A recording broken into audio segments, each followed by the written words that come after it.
clerk at a conference centre. First, you have some time to look at questions 1 to 5.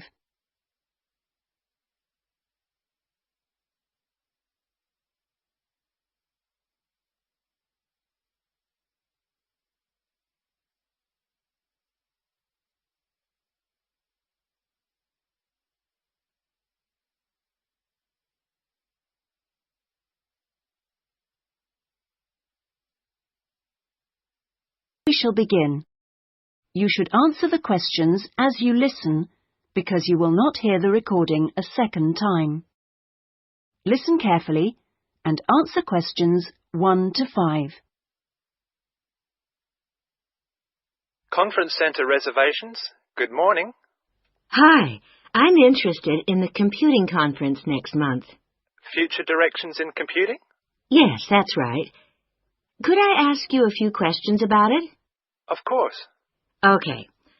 I know the conference is for 3 days, but actually I want to attend on the Friday and Saturday only. Will that work out to be any cheaper? Let me have a look. Well, you could register for the 2 days separately, but that wouldn't actually save you very much, as it still costs £35 for each day.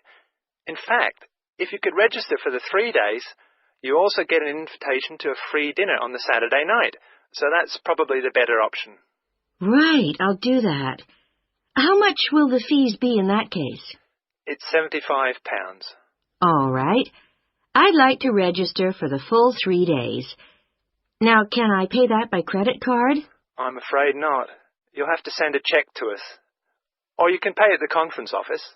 Fine. So it's probably easiest if I pay by cheque. Now then, what else do I need to arrange? Right. How about accommodation? I guess that's not included in the price. No, I'm sorry, it's not. But we do have a few rooms available for delegates at the conference centre if you'd like. Those are very cheap, but if you're interested, you'll need to book soon because there's always a heavy demand for them. They are only £15 per night, but they are very basic, and you'd have to get your own breakfast, because they don't provide you with that. But it's very convenient, because it's in the same building as the conference rooms. Uh-huh. Or there's a very reasonable guest house, which is £25 per night, and I think that includes your breakfast. Is it close to the conference centre? It would be about a 10-minute walk away from here. I see. That sounds quite reasonable. Before you hear the rest of the conversation, you have some time to look at questions 6 to 10.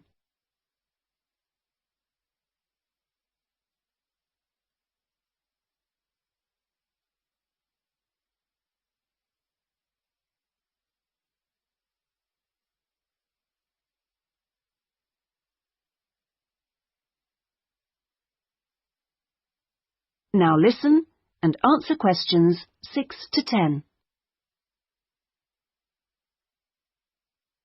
The details are all in our conference pack, which I'll send you. Great, thanks. That'll be very useful. Oh, and can you also send me an application form?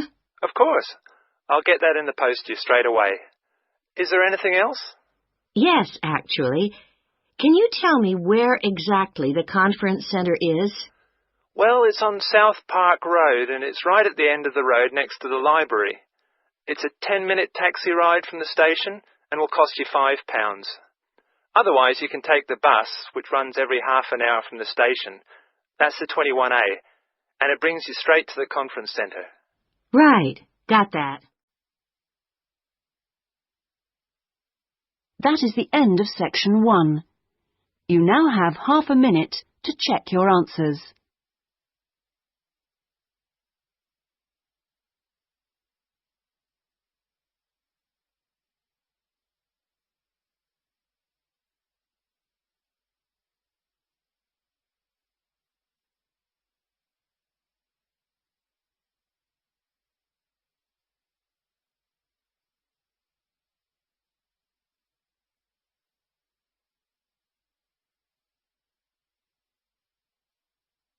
Now turn to section 2.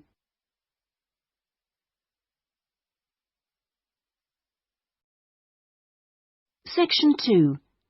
You will hear an introductory talk to a group of temporary workers at an international travel exhibition. First, you have some time to look at questions 11 to 13.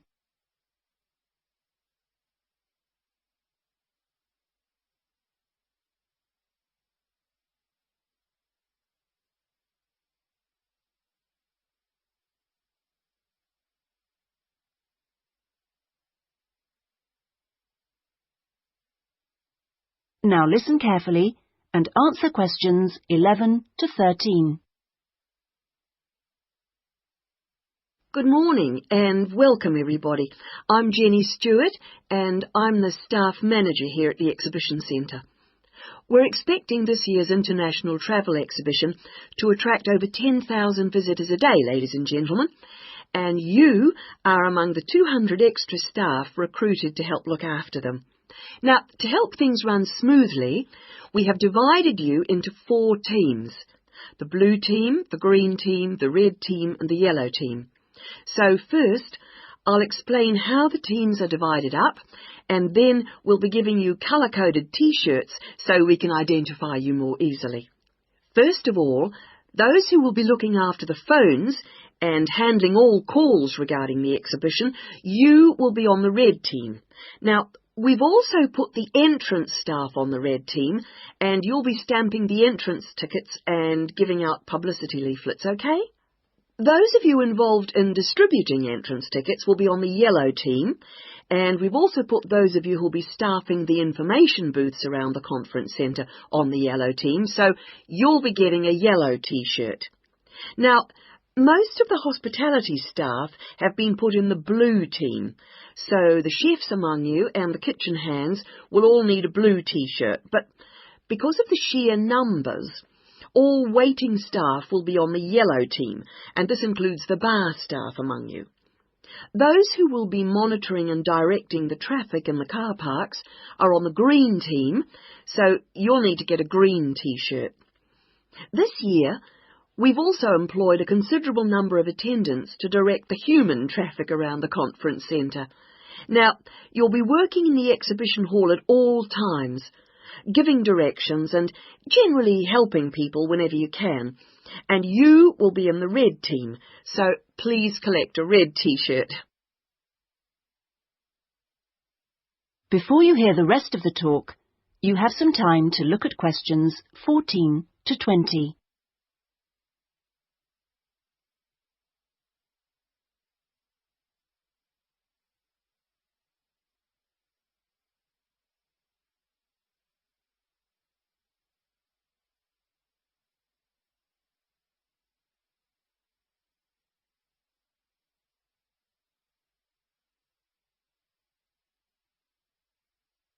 Now listen and answer questions 14 to 20. Right. Now that everyone knows what team they're in, we'll get on with the orientation and training program. And first, I'll run through the rest of today's program, which you should have in front of you so that you can get a general idea of what else is in store today. This introduction finishes at 9:30. And then you'll be hearing from Anne Smith. Anne works in the accounts department on level 2, and she looks after all temporary staff, and so she is the person to see if you have any problems regarding pay. Anne will be explaining when and how you get this. She will also be handing out your tax forms. And I will just stress that all tax forms must be completed and returned to Anne before your pay can be processed.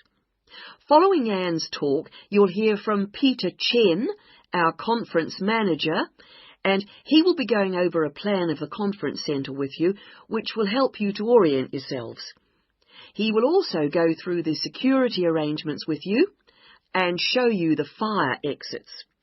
Then at 10:30, there will be a coffee break in the staff canteen, which is located down on the ground floor. Now, after the break, we'll be moving to a different location for a video presentation, so instead of coming back here, we'd like you all to go to lecture room 311. You'll find it on this same level just down the hall, and there you will be shown a video about important safety issues in the workplace called Safety at Work. We'll finish off the morning with lunch, which should give everyone a chance to meet and get to know each other, and we'll be serving you a buffet lunch in the main hall, which is on the first floor from 12 o'clock. After lunch, you'll be divided up into your teams to meet your team leaders, and we're hoping to be all finished by 3, so I won't delay you any longer, and I'll hand over. That is the end of section 2. You now have half a minute to check your answers.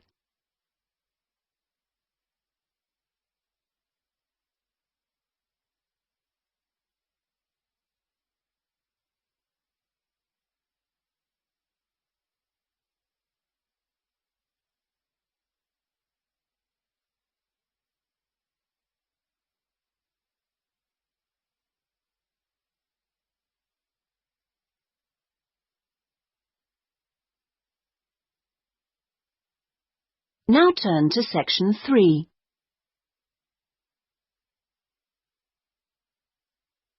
Section 3.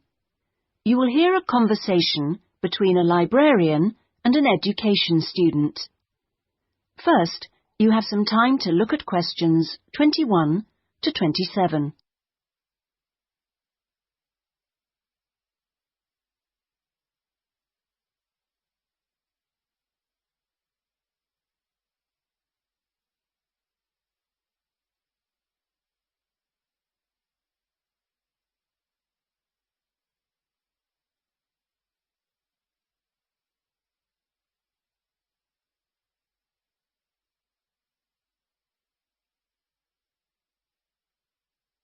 Now listen carefully and answer questions 21 to 27.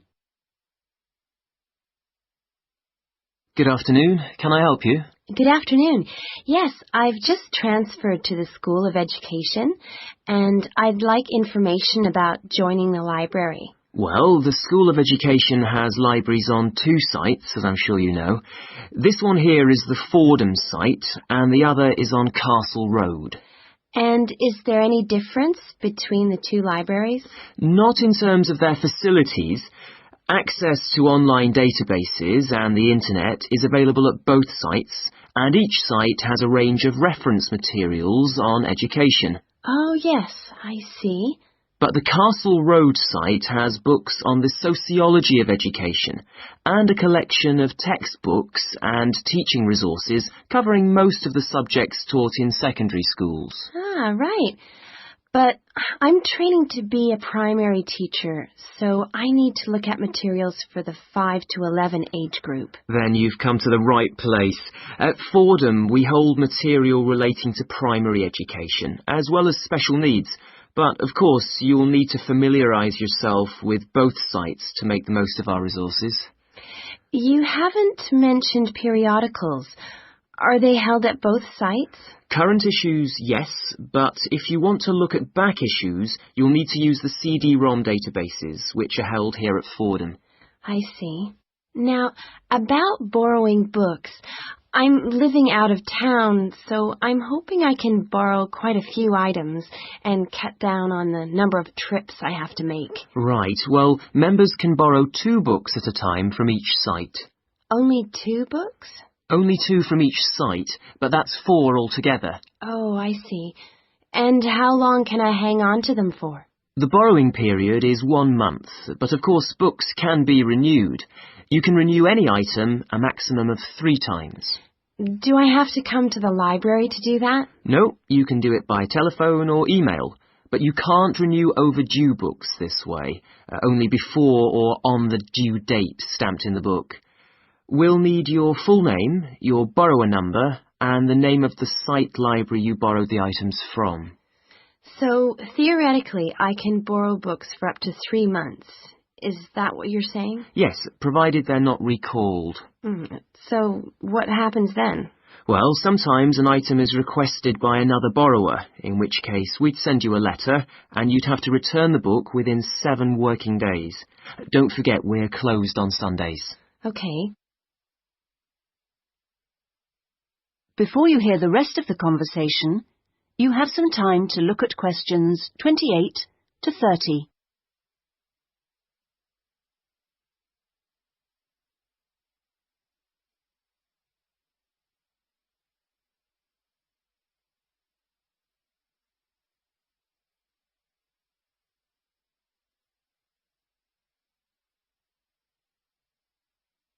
Now listen and answer questions 28 to 30.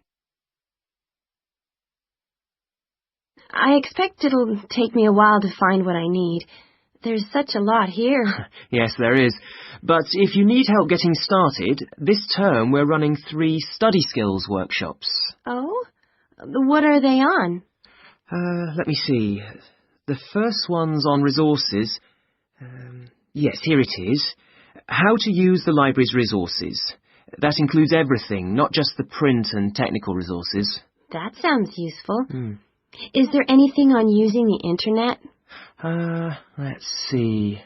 The one on the internet for beginners was last term. This term it's finding research materials online. That sounds interesting too. What's the last one? It's a workshop on dissertations. What do you mean? How to write one? No, it's more to do with academic writing conventions. You know, writing a bibliography and how to refer to sources in your text, that sort of thing. Anyway, here's a leaflet with information about all 3. Oh, thanks a lot. That'll be very useful. You're welcome. That is the end of section 3. You now have half a minute to check your answers.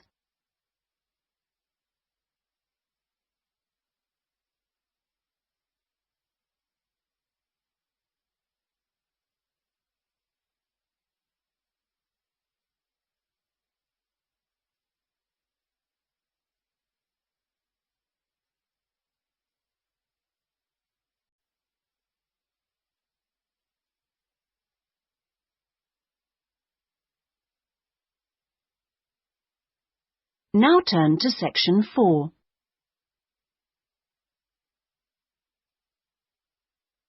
Section 4. You will hear part of a lecture given by a conservationist on the subject of lions. First, you have some time to look at questions 31 to 40.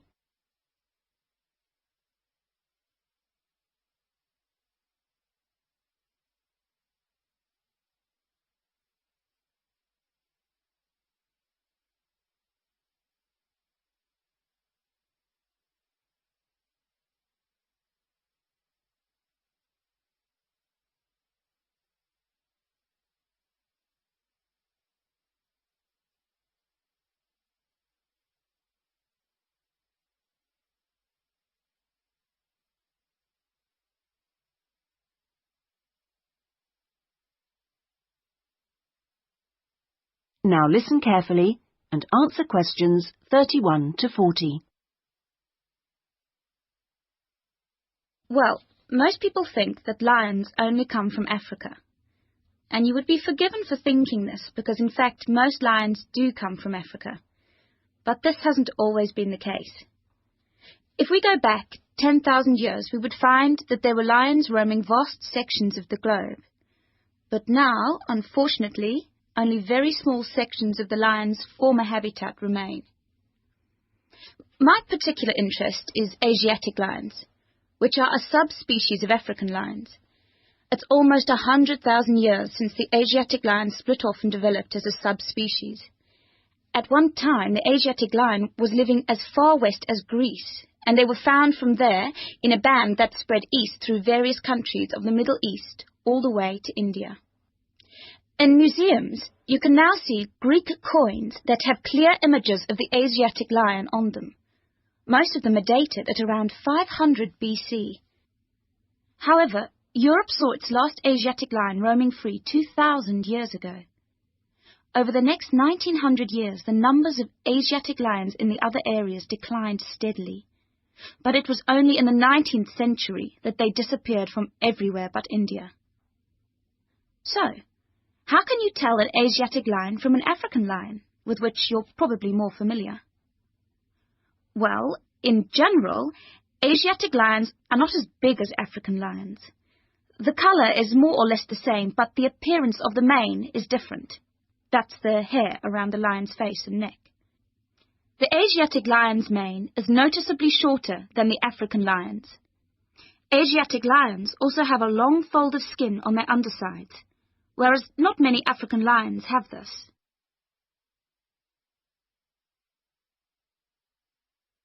Well, I'd like to talk to you now about the Gir Sanctuary in India. That's where I've just come back from. The sanctuary was established specifically to protect the Asiatic lion. It's 1,450 square kilometres in area, and most of it is forest.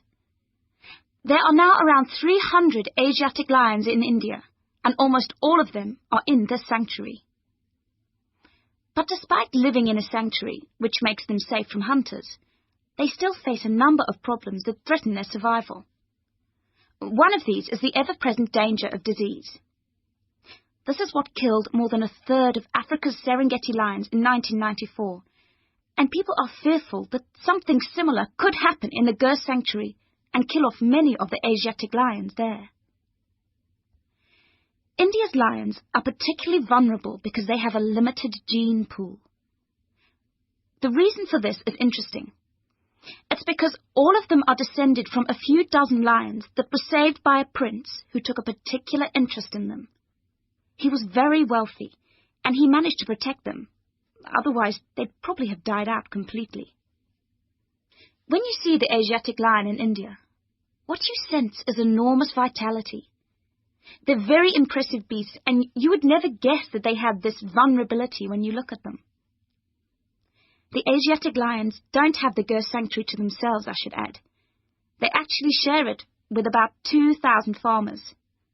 A significant proportion of the lion's diet is made up of the livestock of these farmers, goats, chickens, and so on, as much as a third, in fact.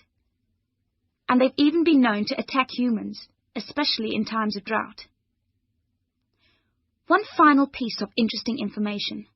In ancient India, one of the greatest tests of leadership for a man was to fight a lion.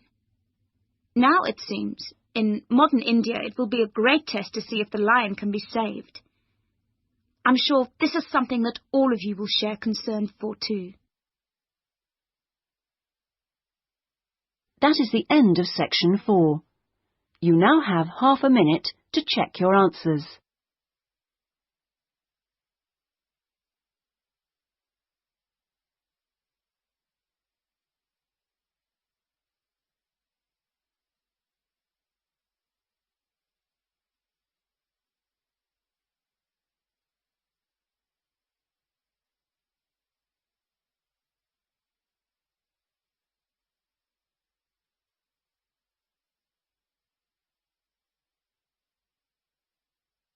That is the end of the listening test. In the IELTS test, you would now have 10 minutes to transfer your answers to the listening answer sheet.